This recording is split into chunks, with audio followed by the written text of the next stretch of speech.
mizerie. Corpul meu astral se întinde până șambala și am boală cu tine când te văd sceptic și narcoleptic. 3000 metadon, demonii care ți adulmecă feromonii, tipii umani cu care e mani. Tu ești în deplinătatea facultăților chipurile, dar doar în deplinătatea grădinițelor când ne vezi nouă chipurile. Pupilele dilatate, ochi injectați și încearcă-ne. Dacă ai puterea, vino și încearcă-ne. Dar te voi fixa privirea, tu evident nu o vei evita, nu vei putea și vei levita.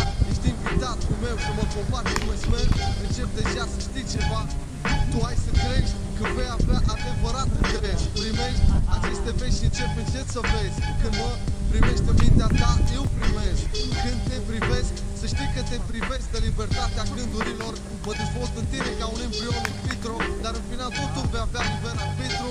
Și atunci mă întreb pentru ce vei opta, 340 sau 3 ori 10 la 8-a, adică 3000 ori 10 la 5-a. Și imediat după ce te văd cu ochii în soare, am să-ți iau fața în lupă. Anagram, și atunci te vei uita la ceas și vei constata că nu e 11 august 14.03.07. Explicația e că vexat te-ai eclipsat. Acum stai cu ochii 4, dar la propriu, nu la figurat.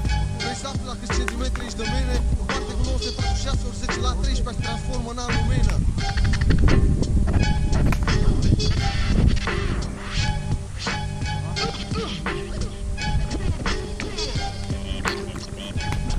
Ridic din subteran, blestem, nu mă tem și îndemn la un semn în capete de lemn. Cine sunt?